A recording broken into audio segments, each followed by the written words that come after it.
Bonjour à toutes et à tous, mon pseudo c'est Felpre, bienvenue sur ma première vidéo au sujet de Monty Gazon, une vidéo qui vise à vous aider lors de vos prochains mercatos en Ligue 1 afin de recruter les bons coups en attaque à pas cher, d'avoir une ligne offensive de feu bon marché, de triompher de vos adversaires et surtout de gagner vos ligues. Avant d'attaquer le vif du sujet de cette vidéo, voici quelques précisions sur ce qu'elle contient.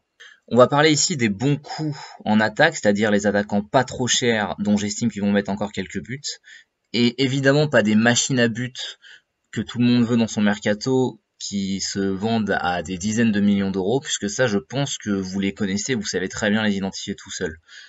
Ensuite, autre précision, je pense pas qu'il faille construire une attaque avec tous les joueurs qu'il y a dans la liste que je vous donne ci-dessous. Une bonne attaque pour moi, évidemment, il y a des bons coups, mais il y a aussi un ou deux gros buteurs. Si vous pouvez mettre par exemple Balotelli et Fekir en plus de 3-4 joueurs que je vous propose en dessous, c'est pas mal. Enfin, je vous donne des estimations de prix d'achat pour les joueurs dont je vous parle par la suite. Ces estimations sortent pas de mon chapeau, mais je les ai établies en faisant des statistiques sur la dizaine de ligues auxquelles je participe en 2019. Donc c'est pas exact de chez exact évidemment, mais c'est toujours mieux qu'au doigt mouillé. Et maintenant, voyons voir quels sont les 10 bons coups en attaque en ce mois de mars 2019 sur MPG en Ligue 1. Pour commencer, le 10e, Caramo de Bordeaux. C'est un joueur qui est connu des habitués de Ligue 1. Il a commencé il y a 2-3 ans à Caen. Il était déjà pas mal d'ailleurs. Cette année, il a 20 ans et il est prêté par l'Inter à Bordeaux. Le problème, c'est qu'avec la saison pourrie des Girondins et son attitude apparemment limite, il n'a pas vraiment explosé. Ce qui est différent en ce moment, c'est que le coach de Bordeaux a changé.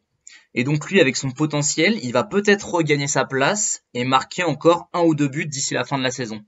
Comme personne ne l'attend, il est chopable à la cote et à 9 millions, c'est vraiment pas cher. Par contre, je vous cache pas que c'est un vrai pari et qui peut aussi complètement foirer. 9e, Tube de Nîmes. À Nîmes, il n'y a pas vraiment de buteur qui se démarque. Il n'y a personne au-dessus de 5 buts en fait. Mais si j'ai préféré vous choisir Tube, c'est parce que c'est un des plus utilisés et surtout parce que Nîmes est une équipe très offensive.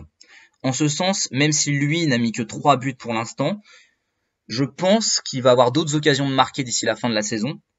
Et au pire, je pense aussi que c'est toujours bon d'avoir un offensif de Nîmes chez vous. Il y en a pas mal, hein. Alioui, Ripard, Bouanga, etc. Car c'est une équipe qui met beaucoup de buts. Et en plus, vous pouvez tous les obtenir à la cote, ce qui est plutôt appréciable pour des mecs qui peuvent vraiment vous servir. 8e, Germain de Marseille. Alors Germain, c'est la cible des moqueries en foot et à MPG cette saison parce qu'il a vraiment traîné sa peine. Il y a même un influenceur marseillais qui le traite de tête de maïs constamment. Bon. Seulement, il a regagné sa place de titulaire dans le nouveau système en 4-4-2 de Rudy Garcia. Il y est vraiment à l'aise. Il a même mis 2 buts récemment, dont un contre le PSG. Et comme Rudy Garcia est têtu et que ça marche bien, je pense qu'il va rester titulaire. Marseille étant en plus une bonne attaque, il va avoir encore quelques occasions de mettre des buts. Et enfin, quoi de mieux que de battre un adversaire à MPG avec un joueur qui est censé être nul? Franchement, c'est un petit plaisir que je vous recommande. 7e, Motiba de Strasbourg. C'est un mec qui a 23 ans, a prouvé que c'était un bon buteur à Valenciennes, un peu à Lille et cette saison à Strasbourg, qui a une bonne attaque et dont c'est le meilleur artificier avec 9 buts. Où est l'arnaque, me direz-vous? Eh ben, l'arnaque, c'est qu'il a eu une blessure de plusieurs semaines en début d'année 2019 et il a donc perdu sa place au profit d'Ayork qui, lui, a été très bon. Et même si là, il revient de blessure, Motiba, et qu'il a encore planté au dernier match, c'est pas du tout sûr qu'il soit titulaire indiscutable jusqu'à la fin de la saison. En gros, il faut prendre un pari entre lui et Ayork, mais pour moi, ça vaut le coup d'essayer l'un des deux, puisque Strasbourg tourne bien et que les deux sont plutôt bons. 6e, Gradel de Toulouse. Bon, je dois vous l'accorder, c'est pas vraiment l'attaquant le moins connu de Ligue 1, c'est pas la pépite bon plan que vous chopez au minimum. Depuis qu'il est revenu d'Angleterre, en effet, il met but sur but avec Toulouse, 8 l'an dernier et déjà 10 cette saison. Seulement, comme il joue dans une équipe qui performe pas beaucoup, je me suis aperçu que les gens misaient pas trop sur lui au mercato, alors que pourtant il est hyper régulier, il met facilement un but tous les 2-3 matchs, il tire les pénaux, et c'est pas le mec qui vous le prenez pendant 3 mois il marque pas et vous l'avez dans le baba. Donc en cela, ça vaut le coup d'essayer, surtout que vous pouvez le choper pas si cher, autour de 40-45 millions d'euros. 5e, Zenelli de Reims. Alors là, pour le coup, on est sur une vraie potentielle pépite qu'on peut choper à 8 millions au minimum. C'est un jeune ailier kosovar qui vient de Heerenveen aux Pays-Bas. Il a été recruté par Reims en toute fin de mercato hivernal et son adaptation a été immédiate vu qu'il a mis 2 buts et 2 passes décisives en 7 matchs. Et quelque chose me dit que ça va continuer comme ça car il était meilleur passeur du championnat aux Pays-Bas avec 11 passes décisives et il était suivi par les plus grands clubs européens. Attention toutefois, si vous voulez aller dessus, il y a toujours un gars un peu connaisseur qui va avoir la même idée que vous et qui va mettre le minimum.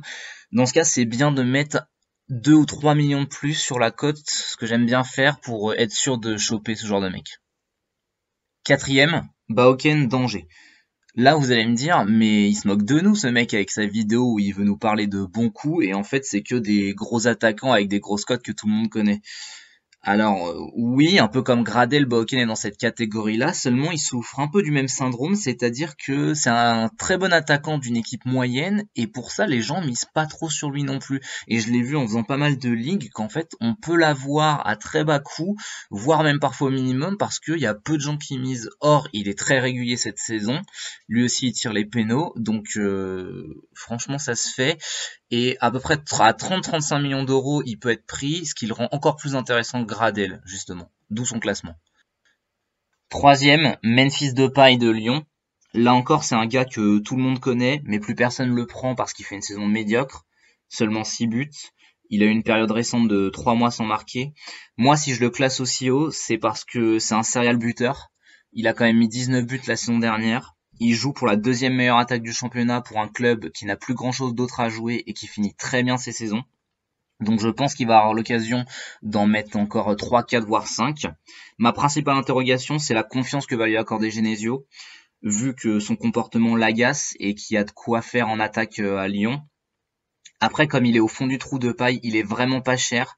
Et si vous réussissez à le choper à 35 millions et qu'il réexplose comme il sait le faire, c'est vraiment tout bénef. Deuxième, Konaté d'Amiens. Alors ça, c'est le genre de profil que j'adore avoir à disposition dans mes mercatos parce que c'est un bon buteur, 13 buts l'an dernier, d'un petit club, Amiens, et surtout qui revient d'une longue blessure, donc sa cote est faible et les gens l'ont oublié et ne le prennent pas dans leur mercato, donc on peut l'avoir au minimum. En plus, Konaté, il a tout de suite retrouvé sa place de titulaire, il a marqué 2 buts en février, donc il s'est remis dans le bain. Il tire les pénaux, donc je pense qu'il va avoir pas mal de buts à mettre encore jusqu'à la fin de la saison. Le seul hic qui est important, c'est que Amiens a pas une très bonne attaque et fait pas une très bonne saison. Mais pour moi, franchement, c'est vraiment un très bon coup. Avant de vous donner le premier du classement, voici quelques autres joueurs qui auraient pu être dans ce top 10, mais que j'ai laissé sur le côté et que je me permets quand même de vous donner car ils ont des profils intéressants. D'abord, évidemment, Cavani et Neymar. C'est des bons coups en ce moment au sens où ils sont blessés et ils vont bientôt revenir et donc on peut les avoir à pas cher et les gens pensent pas forcément à miser dessus. Delors ou Laborde, les attaquants de Montpellier, qui sont à peu près équivalents en termes de buts, une dizaine chacun, et donc on peut les avoir pour seulement 50 millions, ce qui est pas si cher au final, en supposant qu'ils en mettent encore quelques-uns. Et enfin, Camano de Bordeaux, qui n'avait pas marqué depuis longtemps, mais il a planté au dernier match avec son nouveau coach et il peut peut-être retrouver son efficacité. Et enfin, le premier, Mbaye Niang de Rennes. Niang, c'est un mec qui a pas mal roulé sa bosse dans différents clubs sans jamais véritablement s'imposer, mais cette année, il semble avoir trouvé son point d'ancrage à Rennes, où il est titulaire en 2019 et où il a mis 5 buts, notamment sur ses 6 de la saison. Donc il est en feu, il est dans une bonne attaque, dans une équipe qui doit aller chercher l'Europe, qui en plus s'est fait éliminer de l'Europa League, donc qui n'a plus que la Ligue 1 et une coupe à jouer. Et comme il est sulfureux, je pense que les gens n'ont pas confiance, et j'ai remarqué qu'il était oublié dans beaucoup de mercato, donc vous pouvez le choper à la cote. Donc pas cher, bonne équipe, en feu, ça fait un alignement des planètes assez dingue qui fait que pour moi il est au top du classement des bons coups de MPG en mars.